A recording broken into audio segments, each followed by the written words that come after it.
Friends, welcome to Successloka YouTube channel.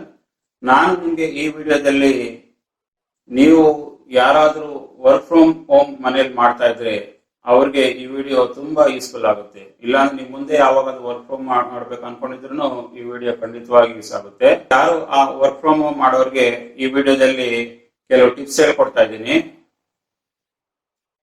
ಈ tips ನೀವು follow ಮಾಡಿದ್ರೆ ನಿಮ್ಗೆ ಖಂಡಿತವಾಗಿ ಒಳ್ಳೆ ರೀತಿಯಲ್ಲಿ ನಿಮ್ಗೆ ಹೆಲ್ಪ್ ಆಗುತ್ತೆ. ನಿಮ್ಗೆ ವರ್ಕ್ ಲೈಫ್ ಬ್ಯಾಲೆನ್ಸ್ ಯಾವ ರೀತಿ ಇಟ್ಕೊಂಡಿರ್ಬೇಕು, ನಿಮ್ ಪರ್ಸನಲ್ ಲೈಫ್ ಯಾವ ರೀತಿ ಇಟ್ಕೊಂಡಿರ್ಬೇಕು ಎಲ್ಲಾನು ನೀವು ಕರೆಕ್ಟ್ ಆಗಿ ನಾನು ಈ ವಿಡಿಯೋದಲ್ಲಿ ನಿಮ್ಗೆ ಹೇಳ್ಕೊಡ್ತೀನಿ. ನಿಮ್ಗೆ ಪ್ರತಿಯೊಂದೇ ಡೀಟೇಲ್ ಆಗಿ ವರ್ಕ್ ಫ್ರಮ್ ಹೋಮ್ ಮಾಡ್ಬೇಕಂದಾಗ ಏನೇನ್ ಮಾಡ್ಬೇಕು, ಏನೇನ್ ಮಾಡಬಾರ್ದು ಅನ್ನೋದನ್ನೆಲ್ಲಾನು ನಾನು ಈ ವಿಡಿಯೋದಲ್ಲಿ ನಿಮ್ಗೆ ಖಂಡಿತವಾಗಿ ಡೀಟೇಲ್ ಆಗಿ ಹೇಳ್ಕೊಡ್ತೀನಿ. ಈಗಂತೂ ಕರೋನಾ ಬಂದಿರೋದ್ರಿಂದ ಪ್ರತಿಯೊಬ್ಬರು ಆಲ್ಮೋಸ್ಟ್ ಎಲ್ಲಾರು ಮನೆಯಲ್ಲೇ ಕೆಲಸ ಮಾಡ್ತಿದ್ದಾರೆ, ವರ್ಕ್ ಫ್ರಮ್ ಹೋಮ್ ಮಾಡ್ತಿದ್ದಾರೆ. ವರ್ಕ್ ಫ್ರಮ್ ಹೋಮ್ ಮಾಡ್ಬೇಕಂದಾಗ ಸಾಕಷ್ಟು ಅವಾಂತರಗಳಾಗ್ತಾ ಇದೆ. ಎಷ್ಟೋ ಜನಕ್ಕೆ ಆರೋಗ್ಯ ಕೆಡ್ತಾ ಇದೆ, ಎಷ್ಟೋ ಜನಗಳಿಗೆ ಪರ್ಸನಲ್ ಲೈಫ್ ಹಾಳಾಗ್ತಾ ಇದೆ, ಎಷ್ಟೋ ಜನಗಳಿಗೆ ನಾನಾ ರೀತಿಯಲ್ಲಿ ತೊಂದರೆ ಆಗ್ತಾ ಇದೆ. ಆದ್ರಿಂದ ನಾನು ನಿಮ್ಗೆ ಈ ವಿಡಿಯೋದಲ್ಲಿ ಕೆಲವು ಟಿಪ್ಸ್ ಹೇಳ್ಕೊಡ್ತೀನಿ. ಆ ಟಿಪ್ಸ್ ನೀವು ಫಾಲೋ ಮಾಡಿದ್ರೆ ನೀವು ಖಂಡಿತವಾಗಿ ನೀವು ವರ್ಕ್ ಫ್ರಮ್ ಹೋಮ್ ಮಾಡೋದ್ರಿಂದ ನಿಮ್ಗೆ ಒಳ್ಳೆ ರೀತಿ ಪ್ರೊಡಕ್ಟಿವಿಟಿ ಇಂಪ್ರೂವ್ ಮಾಡ್ಕೊಳ್ಬಹುದು, ಒಳ್ಳೆ ರೀತಿ ನೀವು ಸಕ್ಸಸ್ ಮಾಡ್ಬೋದು ನಿಮ್ಮ ಪ್ರೊಫೆಷನಲ್ ಲೈಫ್ ಅಲ್ಲಿ ನೀವು ಮನೇಲೆ ಕೂತ್ಕೊಂಡು ಅನ್ನೋದನ್ನ ನಾನು ಈ ವಿಡಿಯೋದಲ್ಲಿ ಡೀಟೇಲ್ ಆಗಿ ಹೇಳ್ಕೊಡ್ತೀನಿ. ನಾನು ಆ ವಿಷಯನ ನಿಮ್ಗೆ ಡೀಟೇಲ್ ಆಗಿ ಹೇಳೋದು ಮೊದಲು ನೀವು ನಮ್ಮ ಸಕ್ಸಸ್ ಲೋಕ ಯೂಟ್ಯೂಬ್ ಚಾನಲ್ಗೆ ಇದುವರೆಗೂ ಸಬ್ಸ್ಕ್ರೈಬ್ ಮಾಡಿಲ್ಲ ಅಂದ್ರೆ ಖಂಡಿತವಾಗಿ ಸಬ್ಸ್ಕ್ರೈಬ್ ಮಾಡ್ಕೊಳ್ಳಿ. ಮತ್ತೆ ಬೆಲ್ ಐಕಾನ್ ಕ್ಲಿಕ್ ಮಾಡಿದ್ರೆ ನಮ್ಮ ಎಲ್ಲಾ ಮುಂದಿನ ವಿಡಿಯೋಗಳು ನಿಮ್ಗೆ ಖಂಡಿತವಾಗಿ ಸಿಗುತ್ತೆ.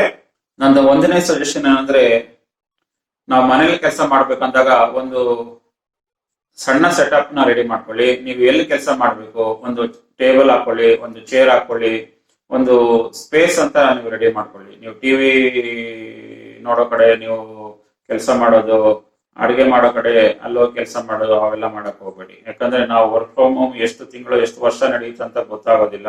ಆದ್ರಿಂದ ನಾವು ಒಂದು ಒಳ್ಳೆ ಸೆಟಪ್ ಇಟ್ಕೊಂಡಿರ್ಬೇಕು. ನಾವು ಎಲ್ಲಿ ಕೆಲಸ ಮಾಡ್ಬೇಕು ಅಂತ ನೀವು ಡಿಸೈಡ್ ಮಾಡಿದಾಗ ಆ ಜಾಗದಲ್ಲಿ ನೀವು ಅಲ್ಲಿ ಕೆಲಸ ಮಾತ್ರ ಮಾಡ್ಬೇಕು.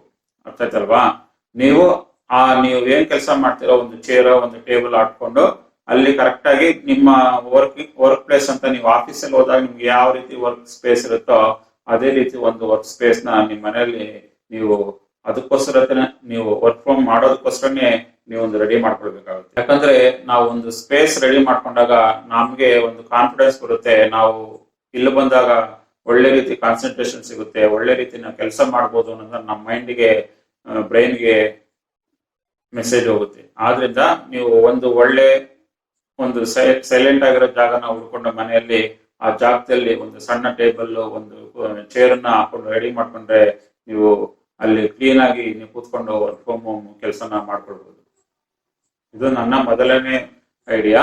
ನನ್ನ ಎರಡನೇ ಐಡಿಯಾ ಏನಂದ್ರೆ, ಕೆಲವು ಆಫೀಸ್ಗಳೆಲ್ಲ ಅಂದ್ರೆ ಅವರೇ ಕಂಪ್ಯೂಟರ್ ಕೊಟ್ಟಿರ್ತಾರೆ, ಅವರೇ ಲ್ಯಾಪ್ಟಾಪ್ ಕೊಟ್ಟಿರ್ತಾರೆ, ಎಲ್ಲಾನು ಅವರೇ ಕೊಟ್ಟಿರ್ತಾರೆ. ಇನ್ ಕೇಸ್ ಏನಾದ್ರು ಕೊಟ್ಟಿಲ್ಲ ಅಂದ್ರೆ ನೀವು ಸ್ವಲ್ಪ ಇನ್ವೆಸ್ಟ್ಮೆಂಟ್ ಮಾಡ್ಬೇಕಾಗುತ್ತೆ. ಒಳ್ಳೆ ರೀತಿ ಕಂಪ್ಯೂಟರ್ ತಗೊಳ್ಳಿ, ಮತ್ತೆ ಒಳ್ಳೆ ರೀತಿ ಇಂಟರ್ನೆಟ್ ಪರ್ಚೇಸ್ ಮಾಡಿ. ಯಾಕಂದ್ರೆ ಒಳ್ಳೆ ಬ್ಯಾಂಡ್ ವಿಡ್ತ್ ಇರೋ ಇಂಟರ್ನೆಟ್ ಬೇಕಾಗುತ್ತೆ.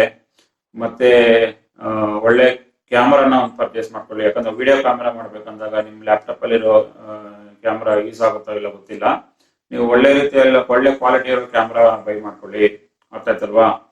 ಇಷ್ಟೆಲ್ಲ ಮಾಡ್ಕೊಳ್ಬೇಕಾಗತ್ತೆ. ನೀವು ಟೆಕ್ನಾಲಜಿ ಅಡಾಪ್ಟ್ ಮಾಡ್ಕೊಳ್ಬೇಕಾಗತ್ತೆ. ಹೊಸ ಟೆಕ್ನಾಲಜಿ ಅಂದಾಗ ನಾವು ಚಾಟ್ ಮಾಡ್ಬೇಕಂದಾಗ, ವಿಡಿಯೋ ಕಾನ್ಫರೆನ್ಸ್ ಮಾಡ್ಬೇಕಂದಾಗ ಕೆಲವು ಸಲ ನಿಮ್ ಕಂಪ್ನಿಯಲ್ಲೇನೆ ಎಲ್ಲ ಫೆಸಿಲಿಟಿ ಕೊಟ್ಟಿದ್ದಾಗ ಅವೆಲ್ಲ ಪ್ರಾಬ್ಲಮ್ ಆಗೋದಿಲ್ಲ. ಇನ್ ಕೇಸ್ ಆ ಫೆಸಿಲಿಟಿ ಇಲ್ಲ ಅಂದಾಗ ನೀವು ಯಾವ ರೀತಿ ವಿಡಿಯೋ ಕಾನ್ಫರೆನ್ಸ್ ಮಾಡ್ಬೋದು, ಯಾವ ರೀತಿ ಚಾಟ್ ಮಾಡ್ಬೇಕಾಗುತ್ತೆ, ಫೋನ್ ಮಾಡ್ಬೇಕಂದ್ರೆ ಏನ್ ಮಾಡ್ಬೇಕು, ಇದಕ್ಕೆಲ್ಲಾನು ಸ್ವಲ್ಪ ಇನ್ವೆಸ್ಟ್ಮೆಂಟ್ ಮಾಡ್ಬೇಕಾಗುತ್ತೆ ನೀವು ವರ್ಕ್ ಫ್ರಮ್ ಹೋಮ್ ಮಾಡ್ಬೇಕಂದ್ರೆ. ಇದು ನನ್ನ ಎರಡನೇ ಟಿಪ್ಪು. ಅಂದ್ರೆ ನಾವು ಈ ರೀತಿ ಎಲ್ಲ ಇನ್ವೆಸ್ಟ್ಮೆಂಟ್ ಮಾಡಿದಾಗ ನಾವು ಒಳ್ಳೆ ಲ್ಯಾಪ್ಟಾಪ್ಗೆ, ಒಳ್ಳೆ ಕಂಪ್ಯೂಟರ್ಗೆ, ಇಲ್ಲಾಂದ್ರೆ ಒಳ್ಳೆ ಇಂಟರ್ನೆಟ್ಗೆ, ಒಳ್ಳೆ ಕ್ಯಾಮರಾಗೆ, ಈ ತರ ಎಲ್ಲ ನಾವು ಒಳ್ಳೆ ರೀತಿ ನಾವು ಇನ್ಫ್ರಾಸ್ಟ್ರಕ್ಚರ್ಗೆ ಇನ್ವೆಸ್ಟ್ಮೆಂಟ್ ಮಾಡಿದಾಗ ನಮ್ಮ ಪ್ರೊಡಕ್ಟಿವಿಟಿ ಚೆನ್ನಾಗಿರುತ್ತೆ. ನಾವು ಯಾವುದೋ ಸ್ಲೋ ಕಂಪ್ಯೂಟರ್ ಕೆಲಸ ಮಾಡ್ತಾ ಇದ್ರೆ ನಮ್ಮ ಅರ್ಧ ಎನರ್ಜಿ ಅರ್ಧ ಟೈಮ್ ಅಲ್ಲಿ ವೇಸ್ಟ್ ಆಗ್ಬಿಡುತ್ತೆ.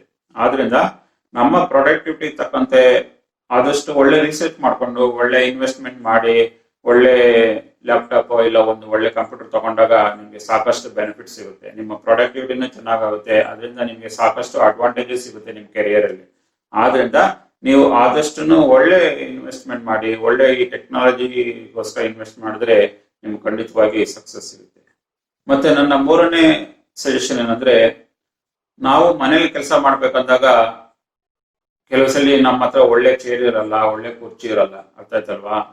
ನೀವೇನ್ ಮಾಡ್ಬೇಕಂದಾಗ ಒಂದು ಡೀಸೆಂಟ್ ಕ್ವಾಲಿಟಿ ಇರೋದೊಂದು ಚೇರು, ಕಂಪ್ಯೂಟರು, ಇಲ್ಲಾಂದ್ರೆ ಒಂದು ಟೇಬಲ್ ರೆಡಿ ಮಾಡ್ಕೊಳ್ಬೇಕಾಗುತ್ತೆ. ನಮ್ಗೆ ಡೀಸೆಂಟ್ ಆಗಿ ಒಳ್ಳೆ ಲಕ್ಷಗಟ್ಟಲೆ ನೀವು ಕೊಟ್ಟು ಏನು ಪರ್ಚೇಸ್ ಮಾಡ್ಬೇಕಾಗಿಲ್ಲ. ಸೊ ಬೇಸಿಕ್ ನೀಡಿರೋ ಒಂದು ಚೇರ್ ತಗೊಳ್ಳಿ. ಯಾಕಂದ್ರೆ ಒಂದು ಎರ್ಗಾನಮಿಕ್ ಚೇರ್ ತಗೊಂಡಾಗ ನಿಮ್ಗೆ ಬಾಡಿ ಪೈನ್ಸ್, ಲಾಂಗ್ ಟರ್ಮ್ ಅಲ್ಲಿ ನಿಮ್ಗೆ ಹೆಲ್ತ್ ಇಶ್ಯೂಸ್ ಆ ತರ ಎಲ್ಲ ಆಗೋದಿಲ್ಲ. ಆದ್ರಿಂದ ನೀವು ಒಂದು ಒಳ್ಳೆ ಚೇರ್ ತಗೊಳ್ಳಿ, ಒಳ್ಳೆ ಟೇಬಲ್ ತಗೊಳ್ಳಿ.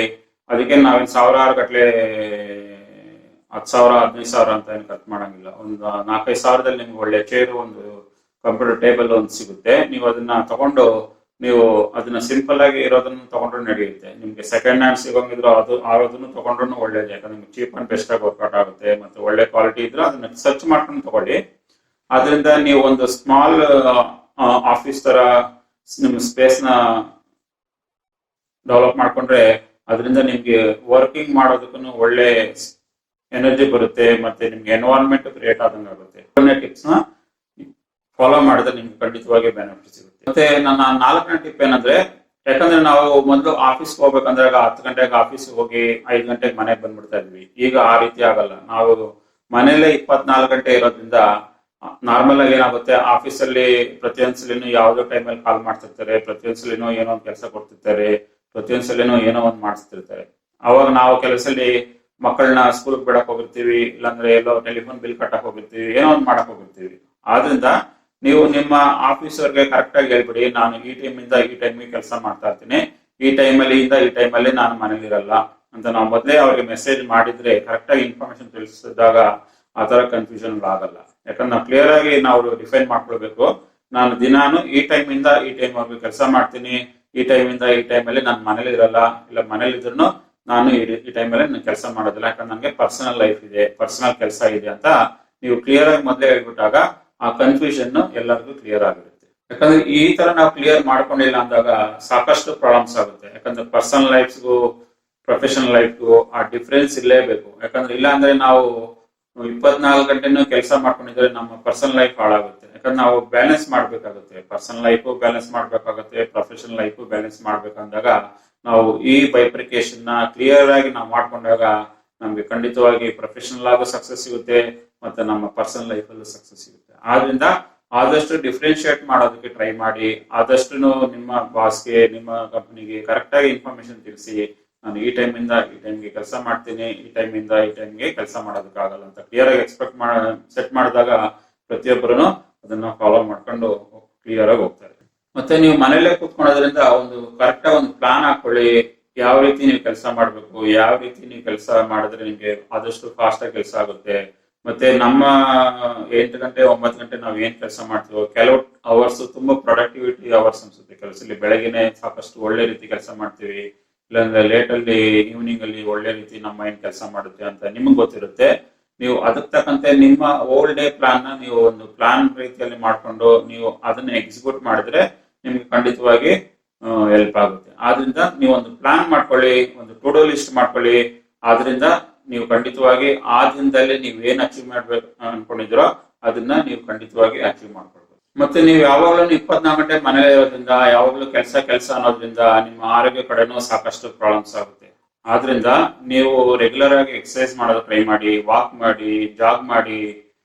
ನೀವು ರೆಗ್ಯುಲರ್ ಹ್ಯಾಬಿಟ್ ಇಟ್ಕೊಳ್ಳಿ, ಒಳ್ಳೆ ಎಕ್ಸರ್ಸೈಸ್ ಮಾಡೋದಕ್ಕೆ ಹ್ಯಾಬಿಟ್ ಇಟ್ಕೊಳ್ಳಿ. ಮತ್ತೆ ನಿಮ್ಮ ಕೆಲಸದ ಮಧ್ಯೆನೂ ಕೆಲವು ಟೈಮಲ್ಲಿ ಕೆಲವು ನಿಮಿಷಗಳನ್ನ ಬ್ರೇಕ್ ತಗೊಳ್ಳಿ. ನೀವು ಸಣ್ಣ ಪುಟ್ಟ ಎಕ್ಸರ್ಸೈಸ್ ಮಾಡ್ತಾ ಇದ್ರೆ ನಿಮ್ಮ ಆರೋಗ್ಯ ಖಂಡಿತವಾಗಿ ಸುಧಾರಿಸುತ್ತೆ. ಅರ್ಥ ಆಯ್ತಲ್ವಾ? ನೀವು ಯಾವಾಗ್ಲೂ 9 ಗಂಟೆ ಕೆಲಸ ಮಾಡ್ತೀವಿ ಅಂದ್ರೆ ಕಂಟಿನ್ಯೂಸ್ 9 ಗಂಟೆ ಕೆಲಸ ಮಾಡಿದ್ರೆ ಅದರಿಂದ ನಿಮ್ಮ ಆರೋಗ್ಯನೇ ಕೆಡುತ್ತೆ. ಒಂದು 10 ನಿಮಿಷ ಬ್ರೇಕ್ ತಗೊಳ್ಳಿ, 15 ನಿಮಿಷ ಬ್ರೇಕ್ ತಗೊಳ್ಳಿ, ಟೀಗೆ ಬ್ರೇಕ್ ತಗೊಳ್ಳಿ, ಊಟಕ್ಕೆ ಬ್ರೇಕ್ ತಗೊಳ್ಳಿ. ಅರ್ಥ ಆಯ್ತಲ್ವಾ? ಆ ಟೈಮ್ ನ ಒಳ್ಳೆ ರೀತಿಯಲ್ಲಿ ಯೂಸ್ ಮಾಡ್ಕೊಂಡು ನಿಮ್ಮ ಕೆಲಸದ ಪ್ರೊಡಕ್ಟಿವಿಟಿನ ಇಂಪ್ರೂವ್ ಮಾಡ್ಕೊಳ್ಳಿ. ನಿಮ್ಮ ಹೆಲ್ತ್ ಚೆನ್ನಾಗಿಲ್ಲ ಅಂದ್ರೆ ನೀವು ಎಷ್ಟು ಕೆಲಸ ಮಾಡಿದ್ರು, ನಿಮ್ಮ ಹೆಲ್ತ್ ಚೆನ್ನಾಗಿಲ್ಲ ಅಂದ್ರೆ ನೀವು ಎಷ್ಟೇ ದುಡಿದ್ರು ಅದರಿಂದ ಯಾರಿಗೂ ಏನು ಅನುಕೂಲ ಆಗಲ್ಲ. ಆದ್ರೆ ನಿಮ್ಮ ಹೆಲ್ತ್ ಬಗ್ಗೆನೂ ಕಾನ್ಶಿಯಸ್ ಆಗಿರಿ. ಮತ್ತೆ ನೀವೇನ್ ತಿಂತಿದ್ದೀರಾ ಈಗ, ಯಾಕಂದ್ರೆ ನೀವು ಮನೇಲೇ ಇರ್ತೀರಾ, ಮನೇಲೇ ಇರೋದ್ರಿಂದ ನೀವು ಸಾಕಷ್ಟು ತಿನ್ನೋದು ಎಲ್ಲಾನು ಮಾಡೋದಕ್ಕೆ ಹೋಗ್ಬಾರ್ದು. ಯಾಕಂದ್ರೆ ನೀವು ಎಕ್ಸರ್ಸೈಸ್ ಮಾಡಲ್ಲ, ನೀವು ಡಯಟ್ ಮಾಡಲ್ಲ ಅಂದಾಗ ನಿಮ್ಮ ಹೆಲ್ತ್ ಅಪ್ಸೆಟ್ ಆಗುತ್ತೆ. ಆ ಬಗ್ಗೆನೂ ಕಾನ್ಶಿಯಸ್ ಆಗಿರ್ಬೇಕು. ಮತ್ತೆ ನೀವೇನ್ ತಿಂತಾ ಇದ್ದೀರಾ ಅನ್ನೋದ್ರ ಫುಡ್ ಬಗ್ಗೆನೂ ಕಾನ್ಶಿಯಸ್ ಆಗಿದ್ರೆ ನಿಮ್ಮ ಆರೋಗ್ಯನೂ ಚೆನ್ನಾಗಿರುತ್ತೆ, ಮತ್ತೆ ನಿಮ್ಮ ಪ್ರೊಫೆಷನಲ್ ಲೈಫ್ ಚೆನ್ನಾಗಿರುತ್ತೆ, ನಿಮ್ಮ ಪರ್ಸನಲ್ ಲೈಫ್ ಚೆನ್ನಾಗಿರುತ್ತೆ. ಮತ್ತೆ ನೀವೇನು ಆ ಕೆಲಸ ಅನ್ಕೊಂಡಿರ್ತೀವ 8 ಗಂಟೆಯಿಂದ 9 ಗಂಟೆ ಕೆಲಸ ಮಾಡಿ, ನೀವು ದಿನಕ್ಕೆ 8 ಗಂಟೆ ಕೆಲಸ ಮಾಡ್ತೀನಿ, 9 ಗಂಟೆ ಕೆಲಸ ಮಾಡ್ತೀನಿ ಅಂದಾಗ ಅಟ್ಲೀಸ್ಟ್ ಆ ಟೈಮಲ್ಲಿ ನೀವು ಸೋಷಿಯಲ್ ಮೀಡಿಯಾಗಳಿಂದ ಆದಷ್ಟು ಆಚೆಗಡೆ ಬಂದಿರಿ, ದೂರ ಇರಿ. ಯಾಕಂದ್ರೆ ನೀವು ಸೋಷಿಯಲ್ ಮೀಡಿಯಾ ಕಡೆ ಕಾನ್ಸಂಟ್ರೇಷನ್ ಮಾಡಿದಾಗ ನಿಮ್ಮ ಮನೆಯಲ್ಲಿ ನಿಮ್ಗೆ ಪ್ರೊಡಕ್ಟಿವಿಟಿ ಪ್ರಾಬ್ಲಮ್ ಆಗ್ಬೋದು, ನೀವು ಒಳ್ಳೆ ರೀತಿ ಕೆಲಸ ಮಾಡ್ದಿರೋ ಹಾಗೆ ಪ್ರಾಬ್ಲಮ್ ಆಗಿರ್ಬೋದು, ನೀವು ಒಳ್ಳೆ ರೀತಿ ಕೆಲಸ ಮಾಡೋದಕ್ಕೆ ಆಗಲ್ಲ, ನಿಮ್ಮ ಮೈಂಡ್ ಅಪ್ಸೆಟ್ ಆಗ್ಬೋದು, ಅವೆಲ್ಲ ಆಗುತ್ತೆ. ಆದ್ರಿಂದ ನೀವು 8 ರಿಂದ 9 ಗಂಟೆ ಏನೇನು ಕೆಲಸ ಮಾಡ್ಬೇಕು ಅನ್ಕೊಂಡಿದ್ರ ದಿನದಲ್ಲಿ ಆ ಟೈಮಲ್ಲಿ ಆದಷ್ಟು ಸೋಷಿಯಲ್ ಮೀಡಿಯಾದಿಂದ ಅವಾಯ್ಡ್ ಆಗಿರಿ. ಮತ್ತೆ ನೀವು ಟಿವಿ ಇದನ್ನೆಲ್ಲಾನು ಆದಷ್ಟು ನೋಡೋದ್ರಿಂದ ಅವಾಯ್ಡ್ ಆದ್ರೆ ನೀವು ಫೋಕಸ್ ಆಗಿ ನಿಮ್ ಕೆಲಸನ ಒಳ್ಳೆ ರೀತಿ ಪ್ರೊಡಕ್ಟಿವಿಟಿ ಆಗಿ ನೀವು ಕೆಲಸ ಮಾಡ್ಕೊಳ್ಬಹುದು. ಮನೇಲಿ ಕೆಲಸ ಮಾಡ್ಬೇಕಂದಾಗ ತುಂಬಾ ಕೇರ್ಫುಲ್ ಆಗಿರ್ಬೇಕಾಗುತ್ತೆ. ಎಸ್ಪೆಷಲಿ ನೀವು ಕಂಪನಿ ಲ್ಯಾಪ್ಟಾಪ್ ಯೂಸ್ ಮಾಡ್ತಾ ಇದ್ರೆ, ಇಲ್ಲ ನಿಮ್ಮ ಪರ್ಸನಲ್ ಲ್ಯಾಪ್ಟಾಪ್ ಯೂಸ್ ಮಾಡಿ ನೀವು ಕಂಪನಿ ನೆಟ್ವರ್ಕ್ ಕನೆಕ್ಟ್ ಮಾಡ್ತಾ ಇದ್ರೆ ಆದಷ್ಟು ತುಂಬಾ ಕೇರ್ಫುಲ್ ಆಗಿರ್ಬೇಕು. ಯಾಕಂದ್ರೆ ಈಗಂತೂ ಸಾಕಷ್ಟು ಸೆಕ್ಯೂರಿಟಿ ಇಶ್ಯೂಸ್ ಬರುತ್ತೆ. ಜನ ಲ್ಯಾಪ್ಟಾಪ್ ನ ಹ್ಯಾಕ್ ಮಾಡ್ಬಿಡ್ತಾರೆ, ನಿಮ್ಮ ಮೊಬೈಲ್ ಫೋನ್ ಹ್ಯಾಕ್ ಮಾಡ್ಬಿಡ್ತಾರೆ, ನಿಮ್ಮ ಕಂಪನಿ ನೆಟ್ವರ್ಕ್ ನ ಹ್ಯಾಕ್ ಮಾಡ್ಬಿಡ್ತಾರೆ. ಆದ್ರಿಂದ ನೀವು ಆದಷ್ಟು ಒಳ್ಳೆ ರೀತಿ ಸಾಫ್ಟ್ವೇರ್ ಇನ್ಸ್ಟಾಲ್ ಮಾಡ್ಕೊಳ್ಳಿ. ಮತ್ತೆ ನೀವು ಸೆಕ್ಯೂರಿಟಿ ಕಂಪ್ಲೇಂಟ್ಸ್ ನೆಲ್ಲಾನು ಪ್ರತಿಯೊಂದನ್ನು ಫಾಲೋ ಮಾಡಿ.